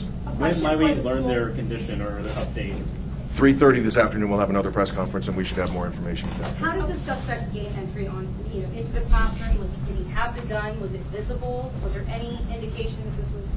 There is no indication that the gun was visible upon his arrival at the school. It wasn't until he came into the classroom that he presented the firearm. There's been a lot of confusion on the part of parents, understandably, with the situation. They're going to the high school, but they're eventually picking up their kids from the university. Can you explain why that procedure was put in place and if it's going to be a little easier toward the end of the day? Yes, it will get easier towards the end of the day. The reason we did that is there are students and staff that may have been witnesses to this, and we need to interview them and get that information from them. And then we also want to work on reunifying the two, and it's much more difficult if they're both at the same facility at the same time. You said the suspect was visiting the female instructor. Did he come through the office? Did he check in? Did he sign in with the front office before he went to visit the instructor? Yes, he did. Was he known to the front office? I believe he was, yes. Are there any hand weapon detectors by school officers, to your knowledge? I would have to defer to school police. I'm not aware of any. I don't believe there's any metal detectors or anything like that to get on campus, no. Are the children's parents with them, as far as you know? We are doing everything we can to get the parents with the children. But they have been notified? With the victims. We're working on notification still. I believe one set has been. I don't know about the other. Did law enforcement make contact with the suspect before the suspect took his life? No. But this was a handgun, right? Yes, it was. And did the suspect leave a note or any? Not that we've seen at this point yet. And again, you're not disclosing the relationship between the shooter and the teacher, if they were related, perhaps an intimate relationship? We're trying to make sure that we know who the suspect truly is before we make something like that. I don't want to say something that might turn out to be not accurate. Approximately how many people were in the classroom and whether there were any other adults in the That I don't know. I don't believe there are any other adults in the classroom. And as you continue to investigate, are you sending officers to that suspect's home just to make sure they're... We already have officers there. Do you feel confident there are no other victims? If we have the right identity of the suspect, we are at that residence right now. We don't know if the two children were in fact related. They were not related to them. That we do know. A question with one of the school district members. When will students be allowed back to school, either this week or maybe even next week? Yeah, again, we're going to have the school closed for the next 2 days at least, and then we'll provide an update at that point. Again, we'll have another briefing with greater details at 3:30. Right now, parent release may take up to 3 hours, so we're just asking everyone's patience. This is just a tragic event for every single person involved, and we want to make sure that we still operate at the highest level of safety and concern for every single child being released properly to every single parent. That takes time. We ask everyone's patience. Under what circumstance would somebody be allowed to just go visit a classroom? What's the policy on that someone can just go into a classroom and visit a teacher? So we have entry procedures for all of our schools, like most schools do, and check in with the office. Identification is generally checked, and in terms of what actually occurred on this day, today, we'll unwind that more as the day unfolds and have greater detail, perhaps. How would that person be vetted or passed through the office, though? Yeah, generally, again, with an identification having a purpose to be on the campus. The children that were injured, how were they transported to local hospitals? Mark Harwood with the County Fire District. We had two children that were transported, one by air, one by ground ambulance. And the shooter and the victim, were they related? The adult victim, or yeah. We don't know. Like I said, we don't know definitively what their relationship was at this point. That's what we're still working on. Was there any indication there could be a problem? Did the school know of maybe a restraining order or have any knowledge that this teacher may have felt? Does not appear to be the case, no. Could you give just a brief summary of kind of the timeline, minute by minute, of how you think the situation occurred, starting with when the gunman arrived at the school? I don't have the precise time that the gunman arrived at the school. We received the call at 10:27, and the initial call that we received was first of shots fired, followed by a possible active shooter, which obviously got both our attention as well as school PD's attention, and all of our units responding code 3 at that point. And do you know how long the gunman had been inside the building by the time the shots were fired? That will come out later in the investigation. Captain, can you clarify once again, where exactly should students be picked up? Students picked up? Yeah, so again, we're asking all parents to go to Cajon High School, and that is where they will be reunited with their students. If they go anywhere else, it'll be very difficult to release their child properly. So again, proper identification, their child's safety is our utmost concern, and so their patience with the process would be helpful. Can you speak, any of you guys, to speak, it's just been a little over a year since we had another active shooting in this community. I'm sure when those calls came through, it really hit home to a lot of the law enforcement officers and people responding. Can you speak to that? Or You're referring to the December 2nd incident that took place in the city of San Bernardino.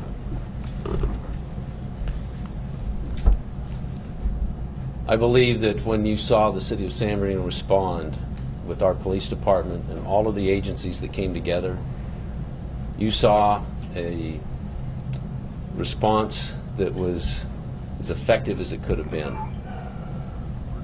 You also saw a community that came together that was concerned with retaliation, wanting to make sure that our community knew how to respond and come together in a united fashion. And we did that.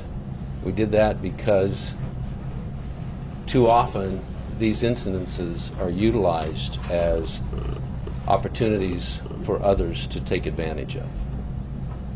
We felt it was important to not only unite our community, but to also show and recognize that a community that is short on resources is very resilient and can deal with tragedy, disaster, just as effectively as any community in the United States. And we did that, and we will continue to do that in this occasion. We will rise to help our parents, our teachers, to regroup and to once again gain confidence in our community.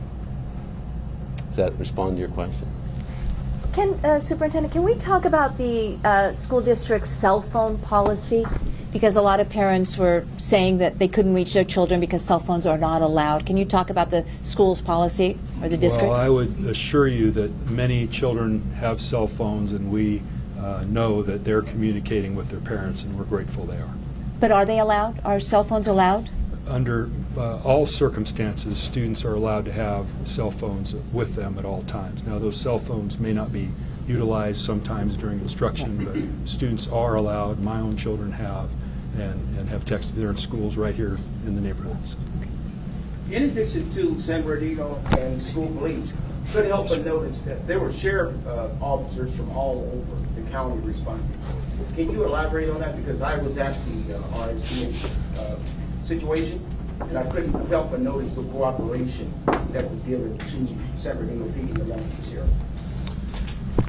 We are extremely fortunate that we have an incredible partnership with all of our surrounding allied agencies, including the Sheriff's Department, with Sheriff McMahon being here present with us today, the California Highway Patrol, as you see represented, San Bernardino City Unified School District Police Department with Chief Polino. We had a massive response to this tragic incident, as we saw on December 2nd of 2015, but it still doesn't negate the fact that tragedy has again befallen our city, and we need to now work through that and be there as much as we possibly can for all the involved parties. Two more questions, folks. Are there any preliminary indications that the gunman may have been known to law enforcement prior to the shooting? Like I said before, until we know for certain who he is, we won't know what his criminal history is. I would imagine any minute now we will have had an ID on him, and then we'll immediately know what that criminal history is. So we should have that information at 3:30. Superintendent, can you speak to the parents and kids who may be a bit afraid to come back to school? Can you give them some sort of reassuring words, or what's on your mind right now? Yeah, you know, as I mentioned, I have my own children in schools here in the district just within a stone's throw of where we're standing now. And, you know, I think I'd say the same thing to them, is this is a tragic event. It's going to take time for our heads, our hearts to heal, and our patience with each other. You know, I'm grateful that when I first came into our first meeting point, there was a meeting taking place of dozens of counselors and assistant principals. We immediately deployed them to our students with our staff to ensure that there's as much comfort as possible. So when you're going through this type of a horrible event, we need each other to walk hand in hand to heal, and we need each other to continue to press forward to not allow what is tragic to halt our lives from continuing forward.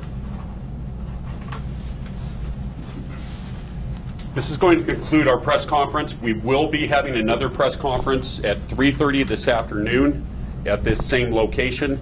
Chief Burgwan, was in Monterey attending the California Chiefs Conference at the time of this incident. He, however, is making his way back, and he will be present at that 3:30 conference. Yes. Housekeeping item. Could we have every person spell their names, please? Just have first and last. Again, I am Mike Madden, Madden, PIO for the San Bernardino Police just gotten the Department. official briefing from the San Bernardino Police Department, from the San Bernardino City Unified School I'm Kerry District, Davis, confirming that they C-A-R-E-Y, do believe this D-A-V-I-S, was Mayor for a the case City of of San domestic Bernardino. violence, of murder-suicide involving a Dale teacher, Marsden, a male Superintendent, suspect San Bernardino who they City believe Unified ended School his own, District, who they say D-A-L-E, took his own life by shooting himself.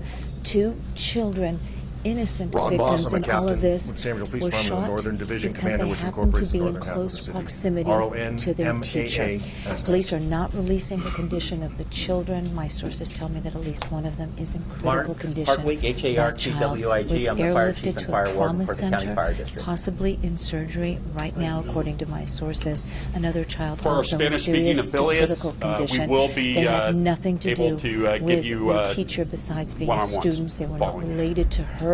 They were not related Thank to you, everyone. the We'll see you at suspect. 3:30. They, again, innocent victims simply in a classroom when they were shot.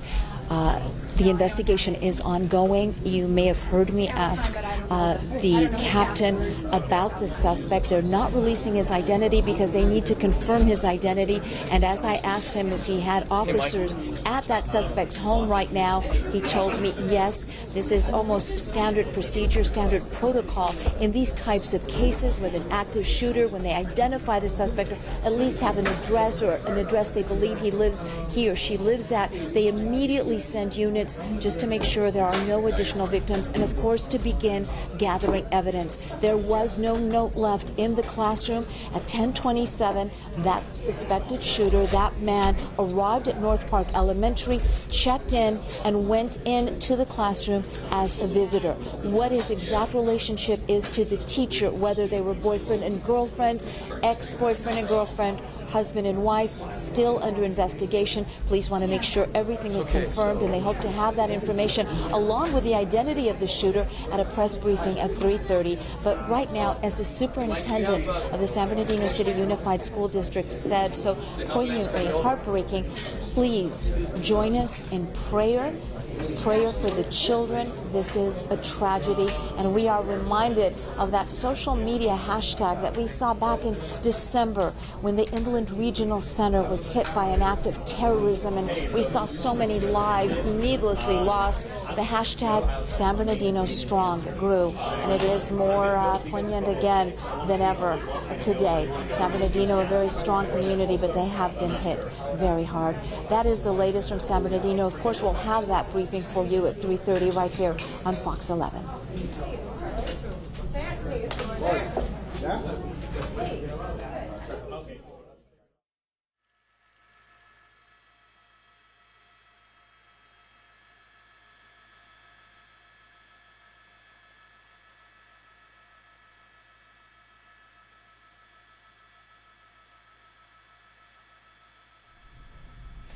All right, guys, thanks for watching Fox 5 live in Washington, D.C. We're bringing you this coverage in San Bernardino, California. Obviously, a very sad press conference, a very sad scene, tragic event there today. We want to make sure we bring you the latest, so keep an eye on our social media. We will be bringing you the live events, and of course, as you probably heard the police officer say, that next press conference will be at 3:30 Pacific Coast time. That's 6:30 on the East Coast if you are watching from the East Coast. Keep an eye on our Facebook page, of course, and our Twitter. It's at Fox 5 DC on all platforms, and we want to bring you all the latest coverage. That will conclude our coverage of today, this live breaking, very, very sad event in California. We will hope to have some more information for you on our evening shows as well, but keep an eye out on our social. That will be the fastest for information. We're going to close it out now with this aerial shot, continued chopper video of aerials above the elementary school. You can see all the news crews there, lots of police presence, probably some other officials and parents during this very, very sad event. Thanks for joining us, guys. Stay with us for more on our social media.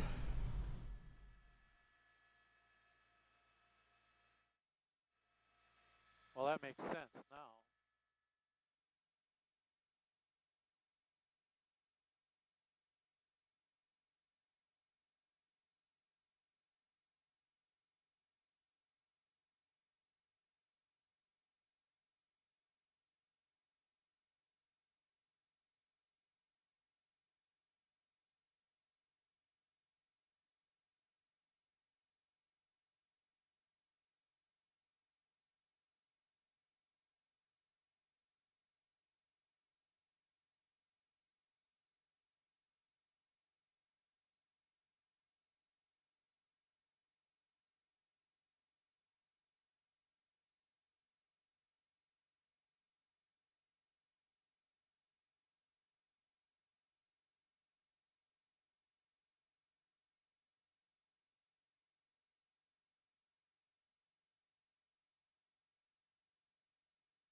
What were you trying to tell me?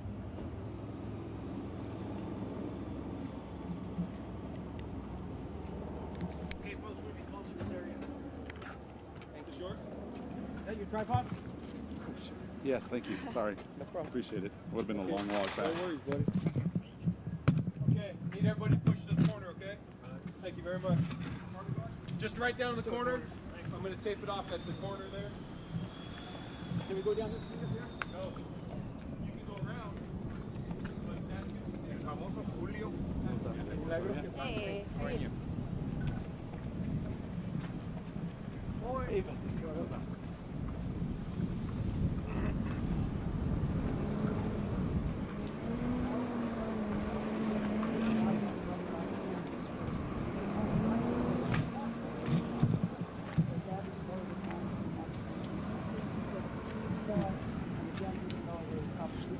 are you trying to tell me? This time.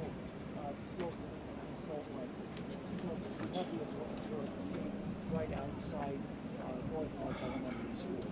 Send it back to you. There was some stuff on the street, clothes taken out by an ambulance. It's bloody. Did you not see? No.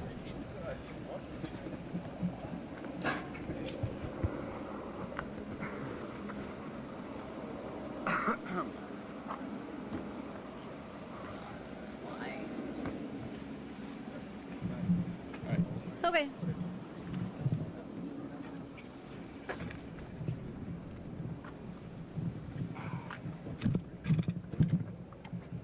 I take it this is where he's going to string it, right?